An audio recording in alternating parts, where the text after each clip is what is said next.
Okay, this is a It's a good thing you washed the windows. unpaved road that we were not expecting. So for 3 miles. Yeah, 3 miles of unpaved, hardcore road.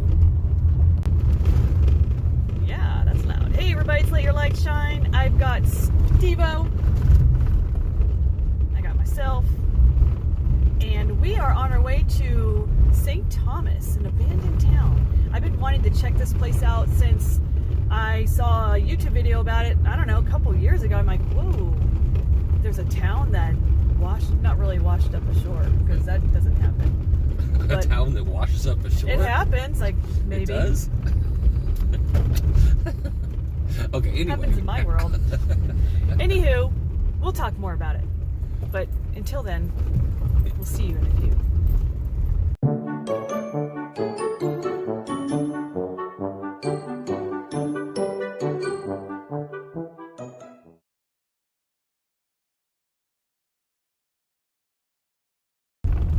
And more of this. And we are not in a 4x, so I guess it doesn't matter. It's not that treacherous, but No, it's not. It's just I really worry about like getting having a flat. Yeah, that's no bueno. Yeah. All right, this rough road took us to this little parking spot. Just me, us, Steve-O, and one other car. We passed 2 other cars on the road, so it wasn't very. This is a Sunday. We thought a lot of people might be here because it's weekend day and it's beautiful weather right now. Everyone's in Vegas running the marathon. That's probably where they all went then. All right, so we're trying to find the loop trail, which I see it right ahead. And just wanted to I do have my gimbal on with me, so it won't be a bumpy hike. There we go. Welcome to St. Thomas, a house foundation typical of those at St. Thomas today. So this is what we want to check out. It's all these houses. The lush, muddy river valley shown below is dramatically changed from January of 1865. So let me just kind of read that and pan over to the area. When the town's namesake, Thomas Smith, and nearly a dozen Mormon men and women arrived at the confluence of the Virgin and Muddy Rivers to build the community of St. Thomas. Brigham Young, president of the Church of Jesus Christ of Latter-day Saints, called for a settlement along the freight route from the Colorado River to the Salt Lake City. The Colorado River was just 23 miles to the south. St. Thomas struggled to survive in the early years, but the settlers were hardy and with a determined spirit set about establishing this Mormon settlement in the middle of the Mojave Desert. By 1866, 45 families were building homes and planting crops in the Muddy River Valley. Brigham Young was the president of the Church of Jesus Christ of Latter-day Saints from 1847 until his death of 1877. Church members referred to themselves as Latter-day Saints or Mormons. But from what I was reading is that something changed in the maps, and this ended up being in Nevada state. So the Mormons took off, and another set of settlers claimed the abandoned town. But then it was abandoned once again because the word I was looking for, not washed ashore, it was called submerged. That's the big word. Because when Hoover Dam was being built, guess what? This was going to be underwater. And they told the town, you guys need to leave because this town's going to be underwater. And some of them fought to the very end, but the water won. Is reclaiming his old history of water skiing over in Overton, like how I played on that. Apparently it is now abandoned and not full of water anymore. Or at least we think so. Oh, not Overton Arm? Echo Bay, okay. So this is a loop trail of 2.5 miles. And Steve, you said you used to water ski over here? Right out there. Used to be out full of water. And you did not know this town existed. So you were literally water skiing over a town. I stopped in at the bar when I fell off my skis, went down, had a beer in the bar. All right, let me pan over to you. And Just... Yes, we're doing the Kevin Nealon hiking, although he does it over in Los Angeles. I think it's by the Griffith Park. Hey, just kidding, we're not doing that. I wanted to catch Just say, be careful. Yeah, be careful. The footing here is, yeah, it's a little rocky and it's downhill, so wear good shoes so you don't slip. and have both hands available, not like me where I have a gimbal and I have one hand. So And you're not looking where you're going. well, I am looking. Yikes. Okay, let's we'll see you guys down the hill. Okay, so we walked a few. We're now kind of now towards the ground level area, so hopefully we'll see these abandoned towns soon. But I just wanted to stop at this marker. It says, please don't erase traces of the past. So archaeological resources are fragile and irreplaceable. The Archaeological Resources Protection Act of 1979 protects them from the benefit of all Americans. So don't touch stuff, basically is what it's saying. What'd you say, Steve, that you read? It's a historical landmark? Yeah, so, and it says, let's see, what did I say? Please, the only thing you need to take from this site is you can take pictures, and the only thing you can leave is your footprints. Yeah, so. Because I originally had like checked my geocaching app. There was nothing in the Valley of Fire. There's like more earth caches, which now makes sense because they don't want people messing with this area. And earth caches are like virtual caches that you have to like answer questions. It's more like a educational cache. But we're not here for caching. We're here to check out this abandoned town. A sign about farmers. I can't believe anybody would try and grow anything out here. That's yeah, insane. let's see what this...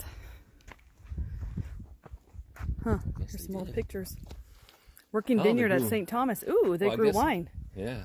Okay. I think we're just... I take it all back. Yeah, take it all back, buddy. Sheesh. Harvested up to 5,000 pounds of lint. Don't we always want to get rid of that? Just kidding. I don't know what that is for. Lint? Cotton. Okay. I didn't know you called cotton lint. Lint is a bad name now. It's like you want to get rid of lint. Am I wrong? I'm just going to keep walking. Well, apparently, that's what the usable part of the cotton plant is called lint. Huh. Who knew?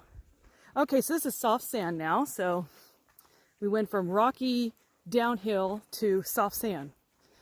Yeah, and it's like walking on a beach. You're going to get sand in your shoes. Yeah, except there's no beach at the end. All right, looks like the footing got a little bit better, so you can probably walk a little faster now.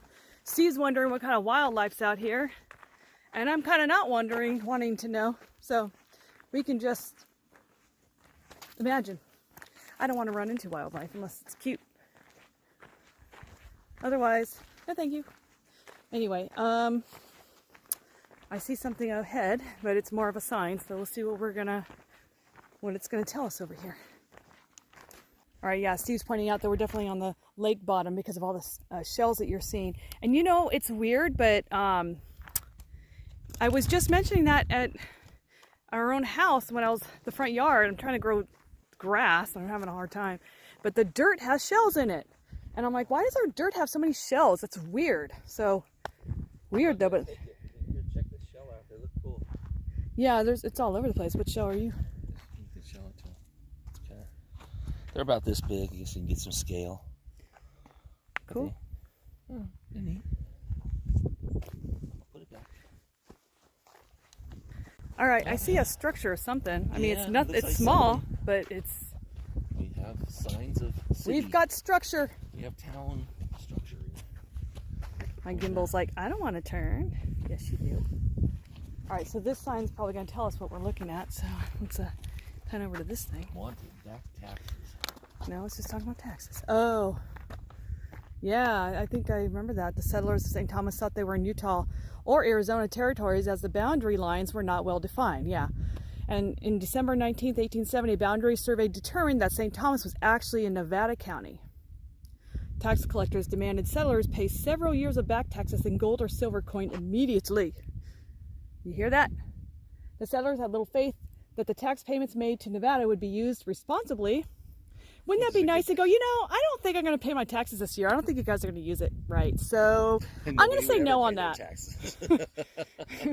And they did not possess the required currency as payments to Utah and Arizona were made by an informal bartering system. The townspeople turned to Brigham Young for advice.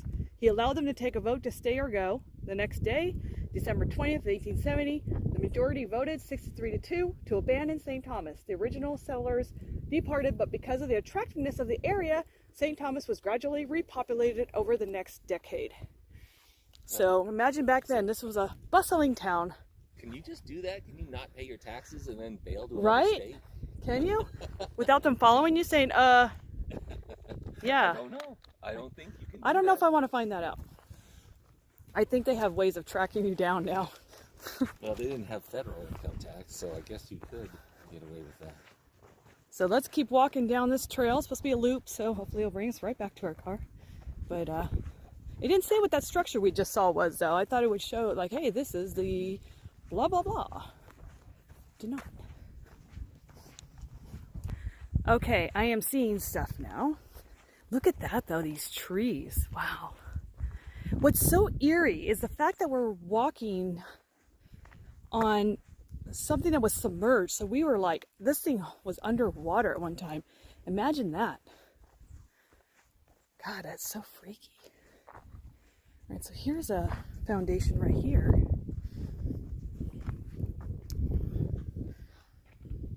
don't know if you can catch it. Catch what? The fireflies? Not a firefly. Well, what are they? Some kind of a...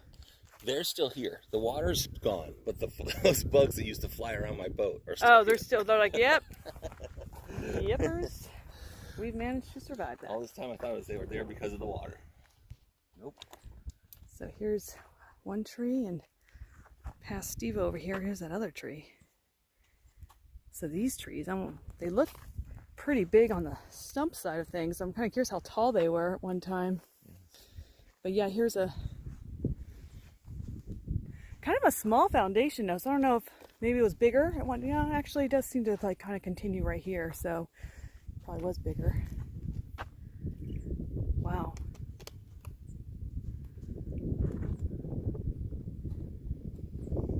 But I guess, you know, when the Hoover Dam was... I'm sorry, go ahead. I'm sorry.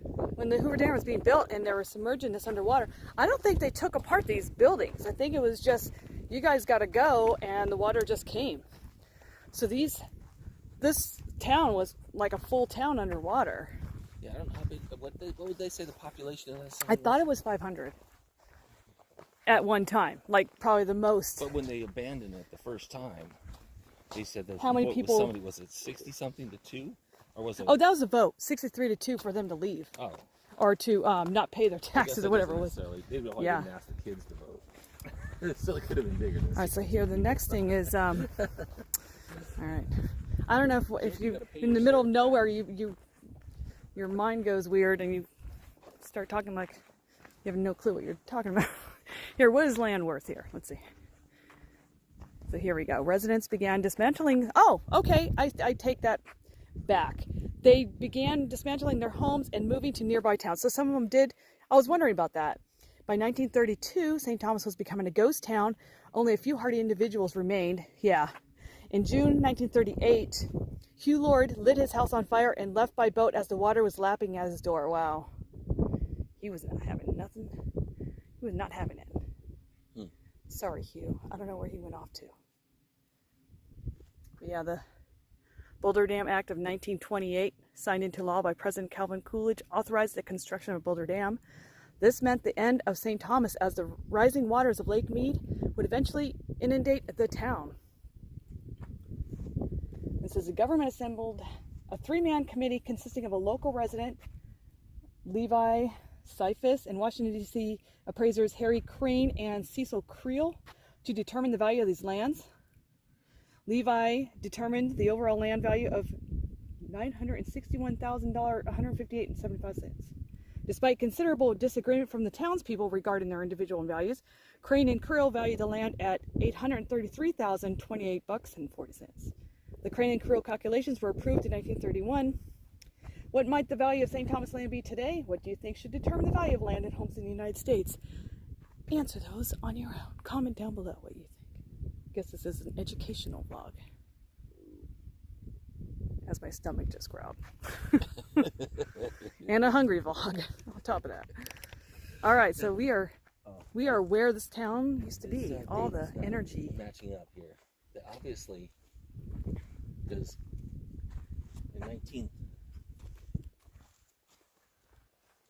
in Hoover wasn't he? All right, again, once you walk this town, all of a sudden your mind goes blank. Like we're asking ourselves some questions that were like, Hoover was president Yeah. in 1928. So they passed the act that earlier than the, I guess, 28. You know what I'm saying? I mean, in 1928, Herbert Hoover was president. Okay. All right, let's go check out another foundation. Oh, and Roosevelt. Sorry. But anyway. And some horse dung. It's weird straight they ahead. post-dated the thing. That's all. Post-date. Oh, okay. Yeah. I'm like, what? I'm just keeping it real, So far, real dumb. We're just real dumb. Let's go look at some foundations again. All right, we'll see you guys in a hot second. Okay, we're back. We came upon some more. An oasis along the trail. St. Thomas was a major stop along the Arrowhead Trail. The Arrowhead Trail was the first designated automobile route. Let me show the picture here. Between Salt Lake City and Los Angeles, the hard work of maintaining the road often fell to the residents. They agreed to rake more than 100 miles of this dirt road to keep it in good condition throughout the year. The Arrowhead Trail was considered an all-weather road as its route stayed at lower elevations, so it did not have to close in on the winter. This allowed the local economy to prosper. Oh, as you explore St. Thomas, note the stumps that line either side of the roads. Variety of trees watered by the irrigation ditches once provided shade throughout the town, making it an oasis in the middle of the desert. I was wondering about that because I thought, yeah, in the middle of the desert with no shade, but that's those big stumps I was looking at with the trees. They're pretty tall, so that's cool. Well, oh, look at that, a car on the road in St. Thomas. Water from what will be Lake Mead can be seen advancing in the background. 1938. Wow. And then over here's another St. Thomas reappears. Yeah, this is where I saw a vlog a while back. It was like ghost town reappearing. I'm like, ooh, freaky. So look at these pictures. 1945, 1965, 1948. Ooh, look at that. Even the cars. That's creepy. 2012. Wow.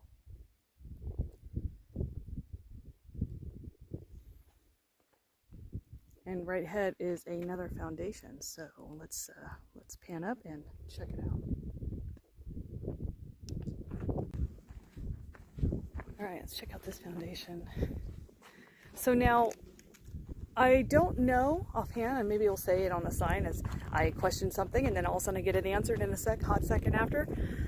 Is this the entrance? Are we looking at the roof of this foundation? Or is it like a double story and we're looking at the bottom story? Or I mean, like it had a foundation before the house started? Like, is this the inside of the house? That was the basement. Okay. That's the basement, and they had.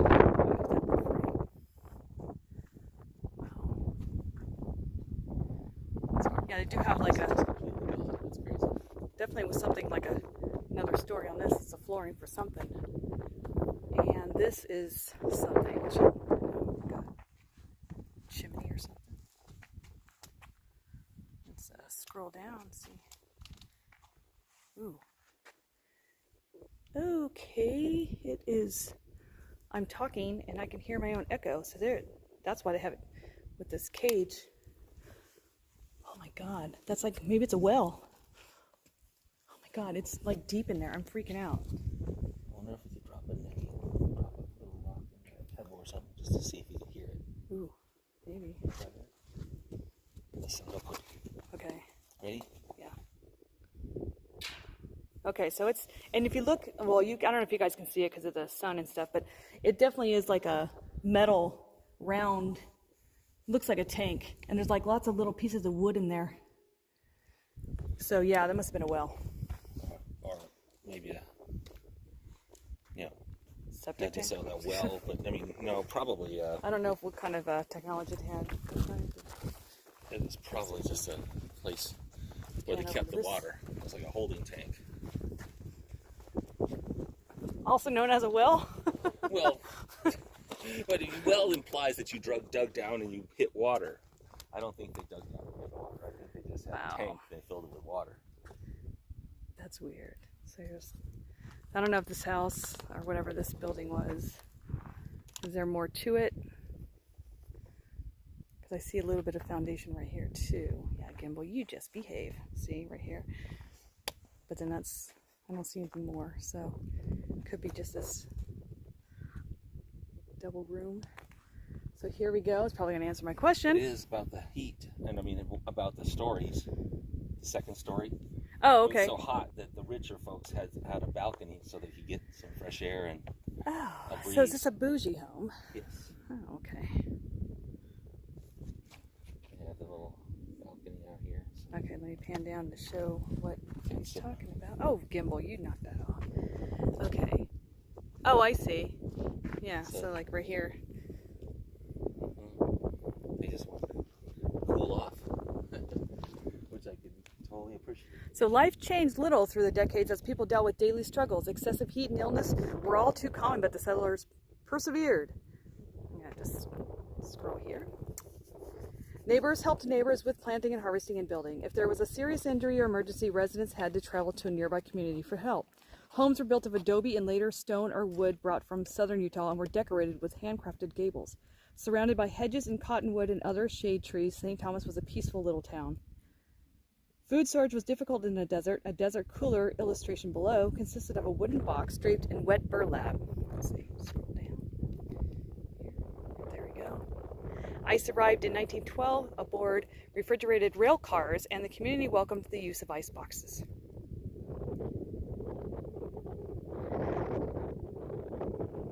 Huh, okay. All right, guys, so, yeah. It's not too windy, but I apologize if my camera is taking on any kind of wind sounds. All right, let's move on. Ooh, there's a foundation straight ahead, so let's move on to that.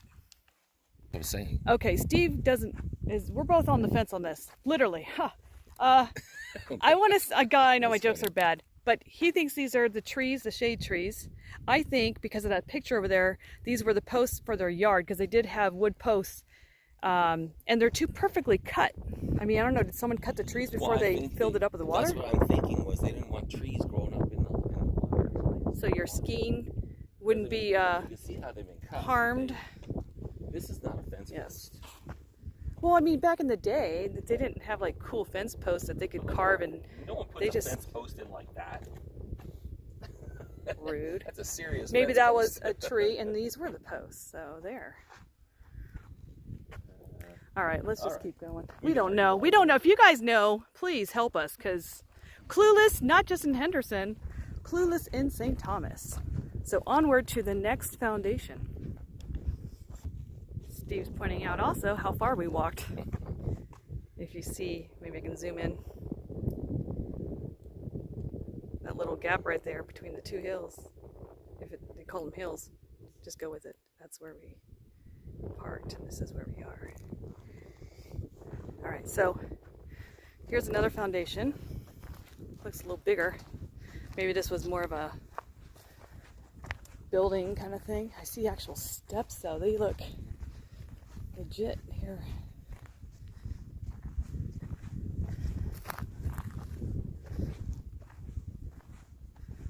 Wow, it's just weird. I mean, just to know the energy that happened, you know, like the life that existed back in the day out here. So, wow, There's these are craftsmanship in that. Look at the way yeah, I know. That's why I was like, wow, these. The steps were poured with care. Yeah. Pretty incredible. Poured with care, people. Look at, let's see. Let's back away. I see also something in the ground right here. Maybe this was like a sidewalk curb. And there's Steve-O. As usual. Look at that. I don't know what that is, but this almost looks like a curb or something, or I don't know if this was a front entrance or. Foundation broke off. Yeah. Wow. And if you just look at the views they had, you know, you're gonna go 360 and you can see.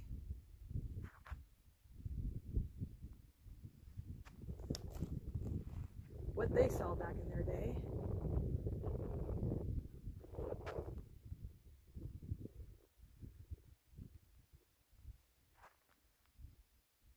There we go. talk about it because I sound like an idiot, but I know there's... But we're going to talk about it anyway. Are you filming right now? Yeah, I am. Oh. Live from Let Your Light Shine. Yeah, never mind, I'm not going to talk about it. So here's some more lined up trees. Actually, when I first saw these, I thought they were just posts that were put on for the trail. So now that I'm really looking at these guys, they are not. They are probably original, because they said they had a lot of shade trees. I did not know that till I read that, so that would make sense to have a lot of trees lined up. Wow, and they really have them lined up.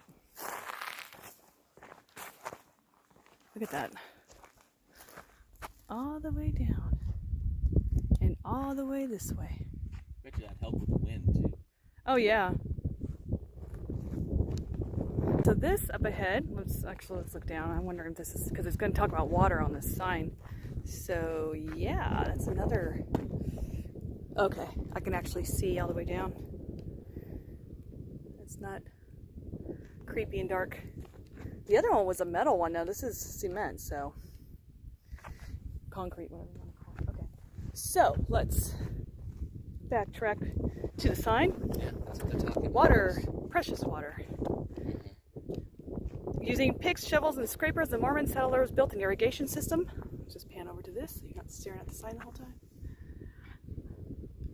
From the muddy river to their fields and orchards. 1869, the system had been extended upriver to provide the town with a more dependable water source. Ditches and concrete-lined canals wound through the town, bringing water to the community. Okay, and here's some pictures, so you can see. You can see pretty well, hopefully. Located throughout town, cisterns allowed people to draw buckets of water for their daily use. Each held a several months supply of water, which was filtered through charcoal and sand. Smallest member of a family was lowered into the cistern once a year to scrub the walls. Holy cow. Today, the cisterns, some up to 18 feet deep, are covered with iron grates for safety reasons. Children played in the water while parents worked nearby. Maintain the irrigation system of St. Thomas. Artist rendering of a typical water regulator overlaid on concrete headgate structure found at St. Thomas. Okay, so that kind of looks like what we saw one of the very first. Oh yeah, the first thing yeah, I bet you that's what it was then, because it was just two pieces of concrete. We're like, what's this? It doesn't say anything. You gotta use your imagination to figure it out.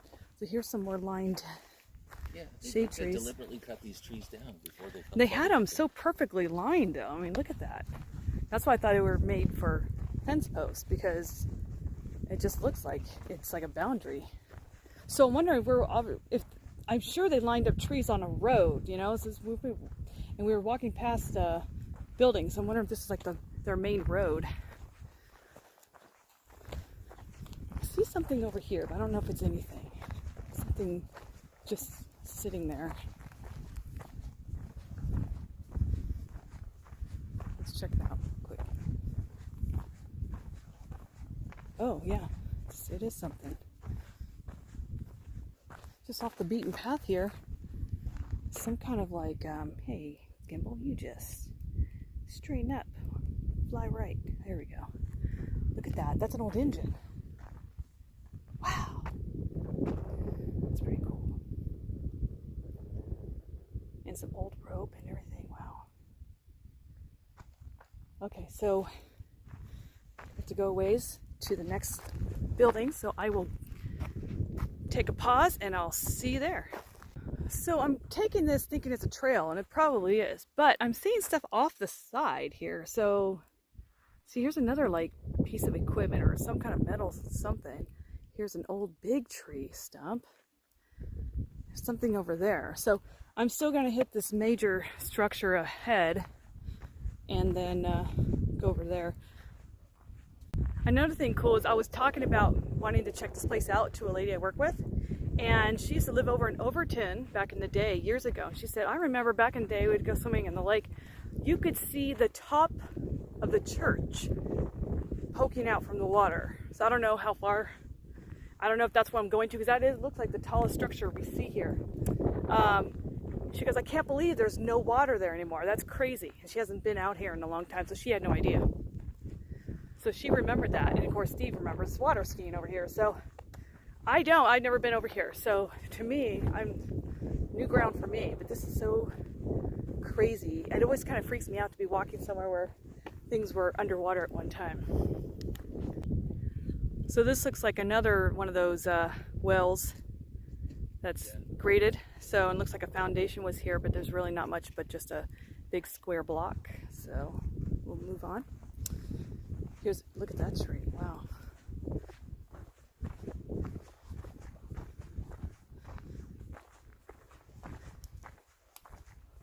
Yeah, we're gonna go to this big tall structure, see what it is. Oh, here's one right here too.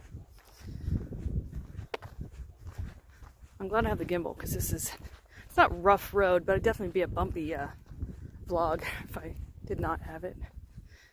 So that's something right there. Another one of those wells. I think that's kind of cool that it seemed like they were just a big community. Everyone shared. You know, it's a little different these days. Everyone to each their own, you know. Unless you have a, you know, friendly people who are willing to share. It's, you know, you don't go to some well and share your water with everybody. So, I mean, the people are definitely nicer out here, but I mean, I don't go shower at my neighbor's house, so I'm just saying. Okay, so it looks like this was probably the grocery store. Making a living, businesses along the Arrowhead Trail. I'm gonna read a little bit, grab a quick little shot of this. Do one more, there we go.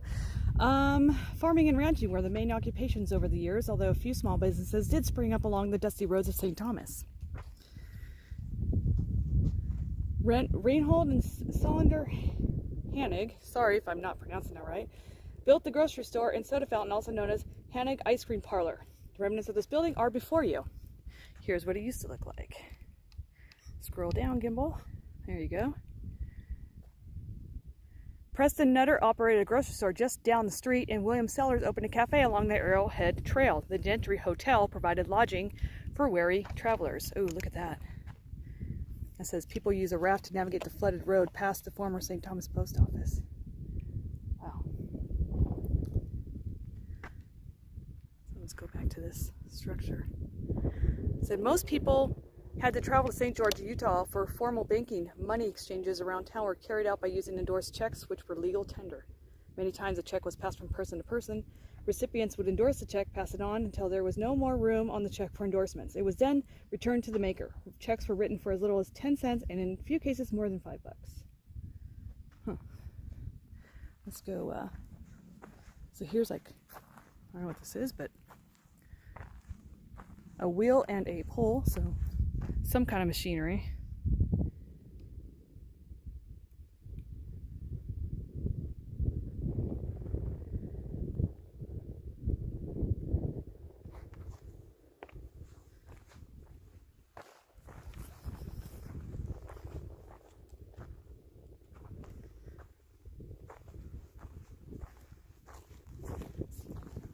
Just do a quick little walk around. There's another one of those wells back there.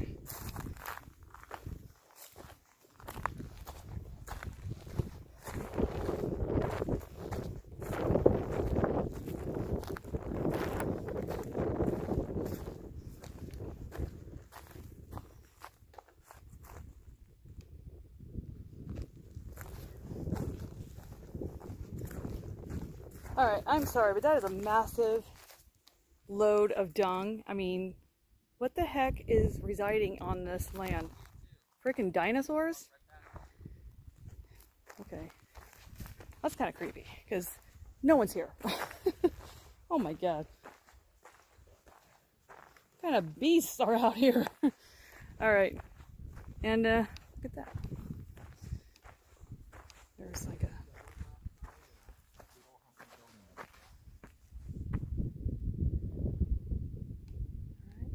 Scroll back up. Alright, let's go move on to the next structure. Alright, this one talks about mining. So it says mining brought prosperity to the community for a few decades. Salt and sand were mined nearby. Minerals such as copper, silver, gold were abundant in the mountains to the east of St. Thomas. During World War I, copper prices were high, but at the end of the war, the price of copper crashed, causing an immediate downturn in the local economy. And it says the Grand Gulch Mine was one of more than 40 active mines in the area in the early 1900s. Wagons hauled supplies to the mines, returned loaded with ore. The official weight of the ore was taken to the gentry store. Here's a picture.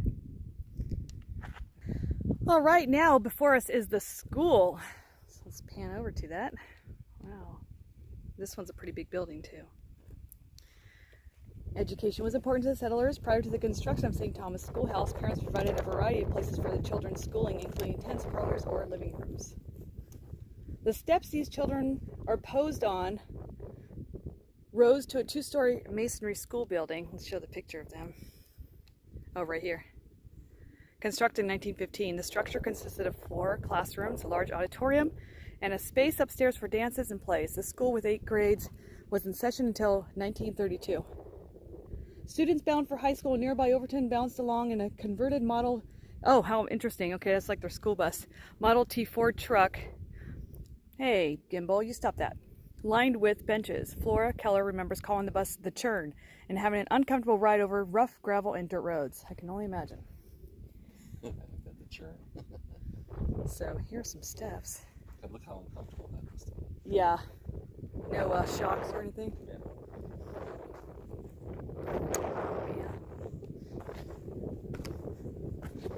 God, this whole thing is crazy. Wow, it is pretty big up here.